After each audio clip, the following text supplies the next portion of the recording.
Hi folks, Jimmy here again. Okay, I'm just working on the Honda Shadow American Classic Edition, the Ace, as you can see here. Okay, so what we have is we have a leak up in the petcock, so I just want to replace that. So I have a tube on it, just that I'm at putting a brand new tube on. Just keep it up in the air just in case any dribbles out of the petcock itself, because it's fairly loose, and I did notice we had some fuel. The smell of fuel in this garage was terrible, nearly killed me and the missus. Okay, we were laughing at the end of the day, okay, with the smell, and we were in bits. Right, so what we're going to try and do, okay, they recommend maybe taking off the back wheel and then walking in to try and get into the pump in at the back here. So I have been told that maybe we can get in from removing the battery and removing the battery tray.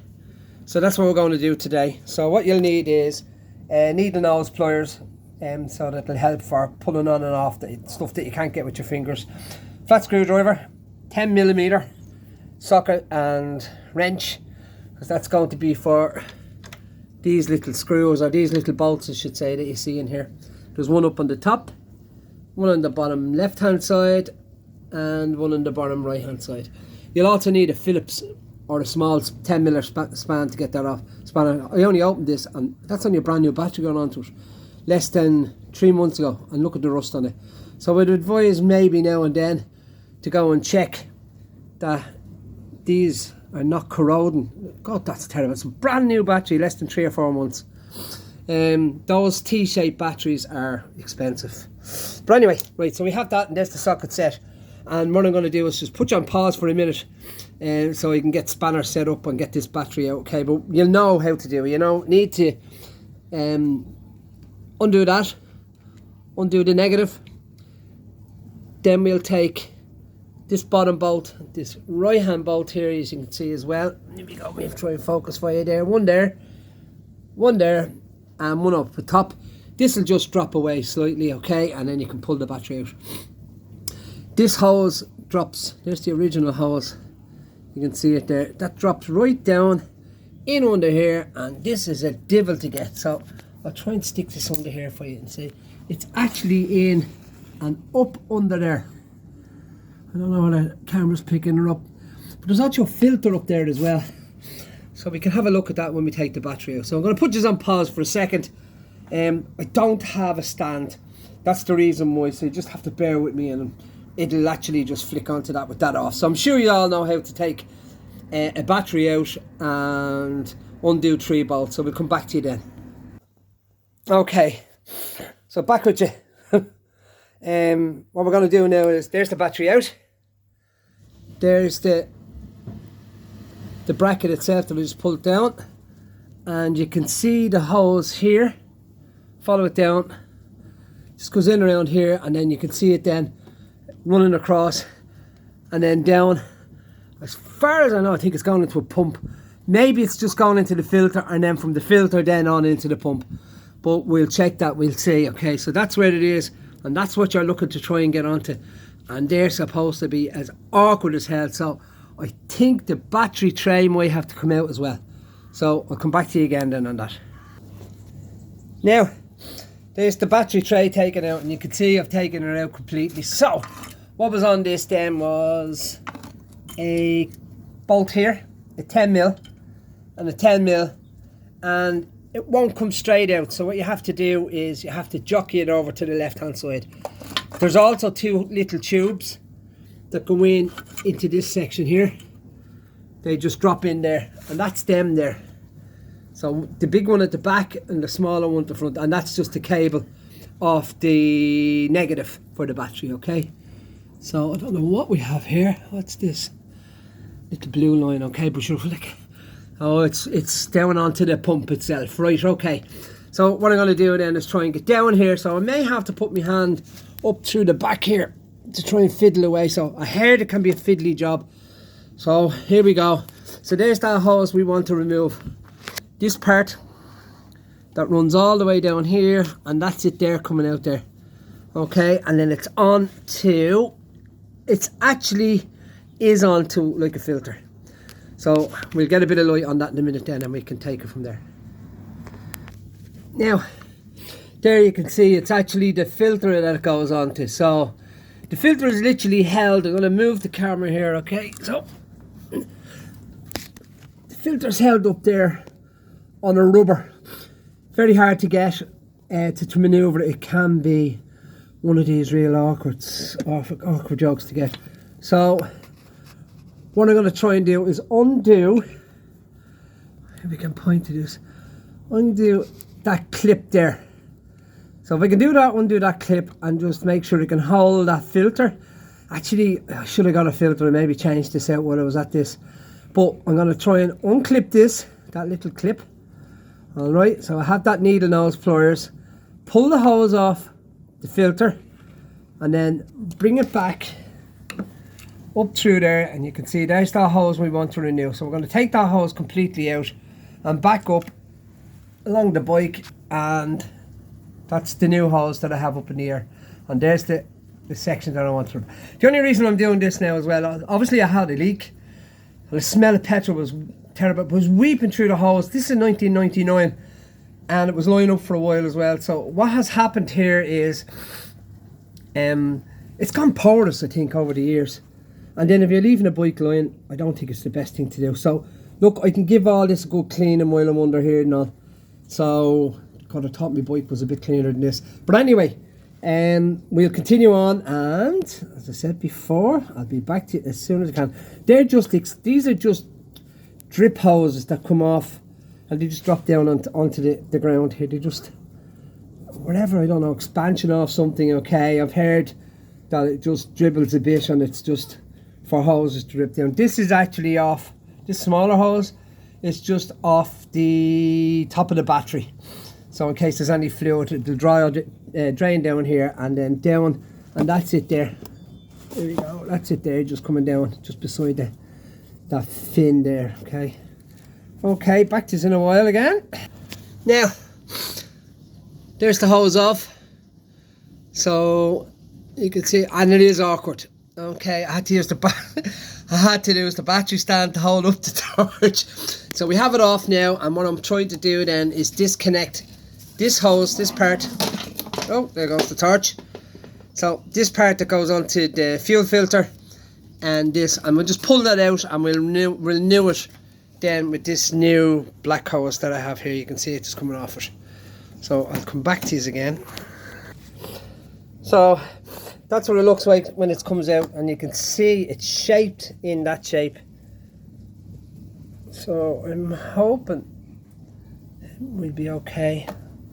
Obviously the hose started off like the one I'm going to replace. So look, we'll see. I'm sure it'll mould into that position eventually after a while. So I've taken off a cover and another little cover. So what we'll do is we'll put them back on and then I'll feed it in. Right, this cover that I have here in my hand, it just sits in just about there. It's probably just to stop it chafing off any movement, and it goes over the tube. So it has been over this one and it sits down around there on the bend. It won't go over this one. It's a little bit tight. So what I'm going to do is boil a kettle of water, put it in a jug, and we'll sit this little fella in it for a while. Make it go a bit more supple, and then I'll slide it over the tube down to roughly where we think it should go, and I'll take it from there then. Okay, kettle on, and we'll pop that little fella into the jug. Okay, hope the missus doesn't come in.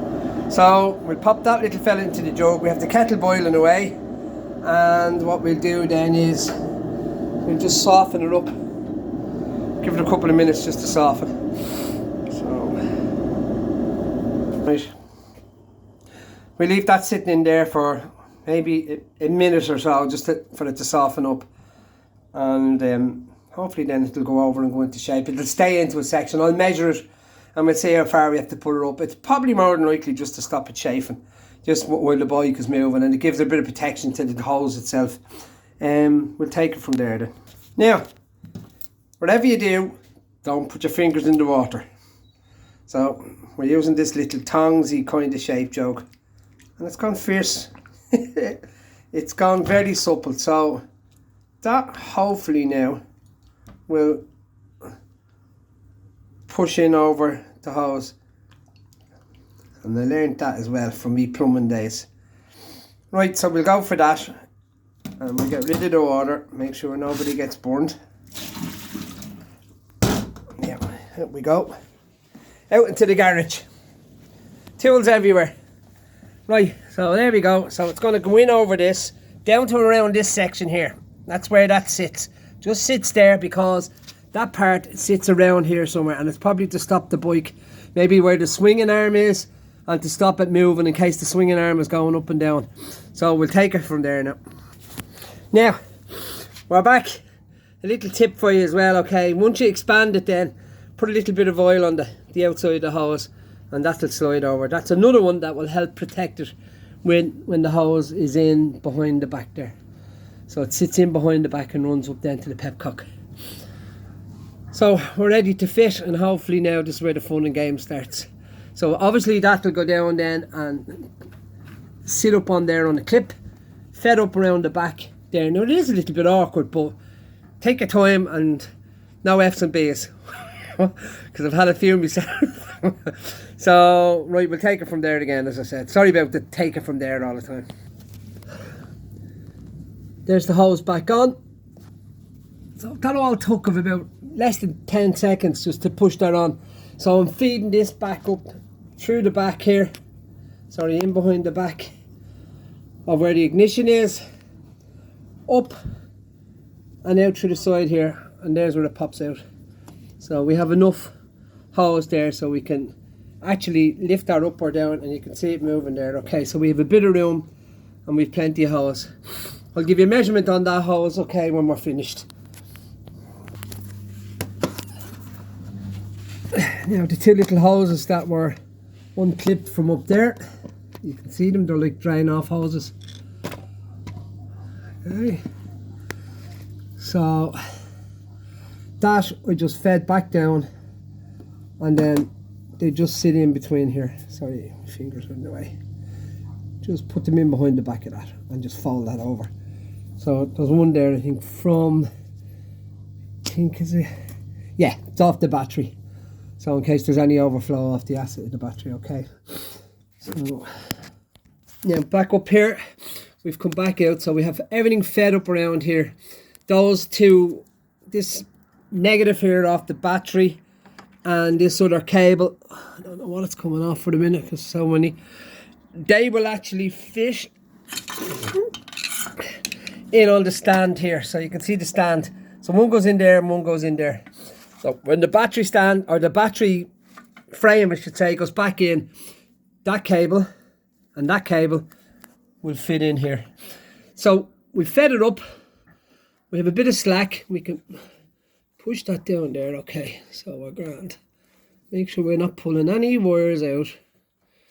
So that'll go in around there. So there's the sleeve, that extra little sleeve that's on it for protection, to stop any chafing. So we'll make sure that that goes down, and it sits in behind the back of all of these wires here that are running up either from the battery, up into the ignition, and on, back and forth in between the bike. Now I have this clip on it. Doesn't seem to be going too tight on the neck of the petcock, okay, so I think what I might do is stick a Jubilee clip on it. Okay, I'll put one of those on, and hopefully that might be better. It doesn't seem to be catching. I know you have to put it in between the grooves here.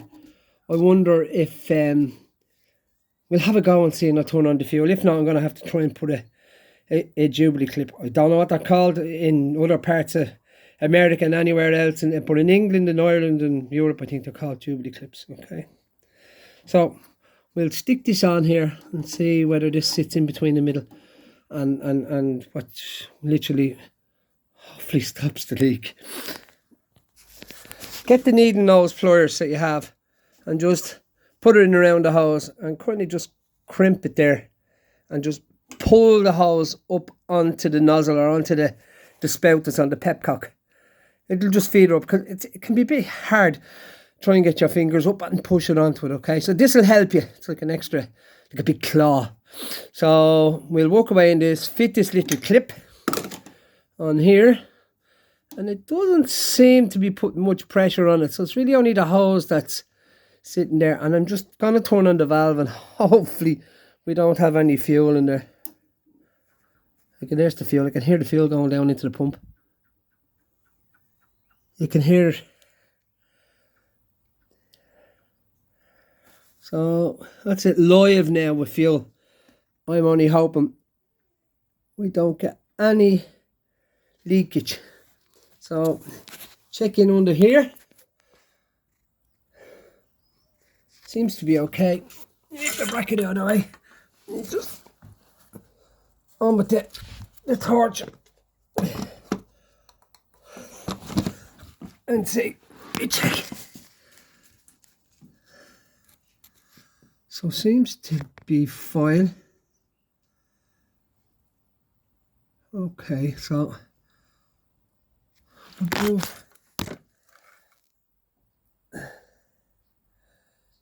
seems to be fine.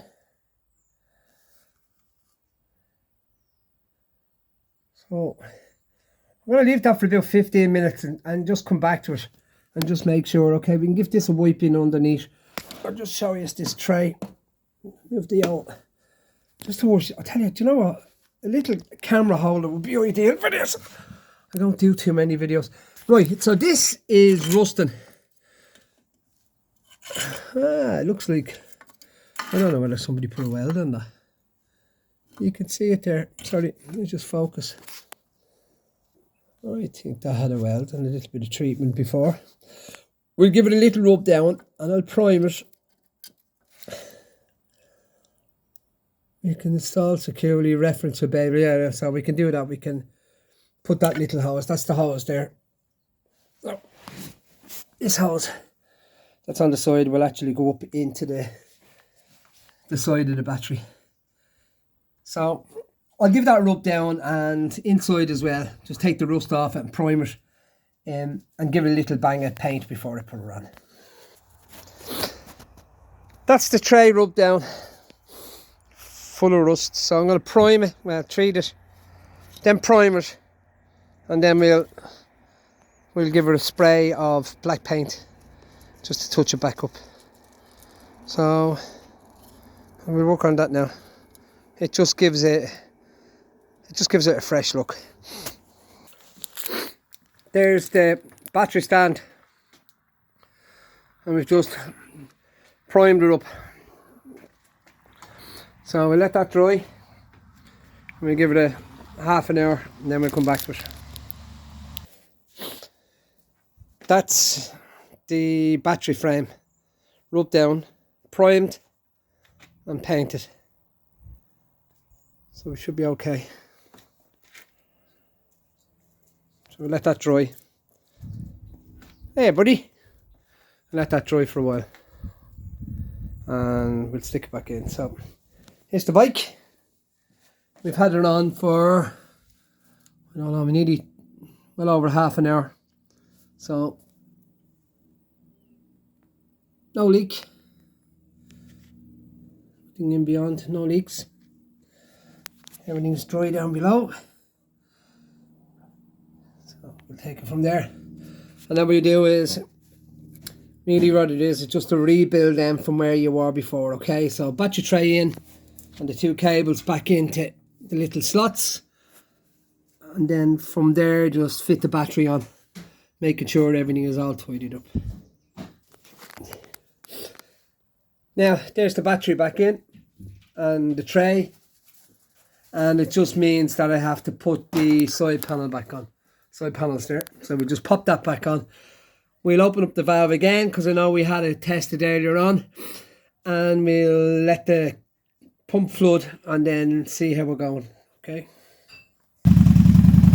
now that's how we're running in there. So all done. Battery casing back on. Sorry if you can't hear me over the noise. So she's up and running and no more leaks. And as I said before, I think it's recommended or something in the manual. We'll just turn this off. I think it's recommended, okay, that you take the back wheel off. So that's the whole back wheel. So it'll have to be jacked up, back wheel, shaft, disconnect the whole lot to get into that little pump. So that might be a better idea for you to go and work on that pump. It may take a little bit longer, but I think it might be a little bit easier. Depends, okay? So unless you're removing the pump, the fuel pump. So it's up and running and I'm delighted. Probably give yourself 2 hours just for stopping for the cup of tea. Alright folks, that's it. So it's up and thank God no more juice and no more wife giving out that the smell out of the garage and she's getting headaches. Thanks again.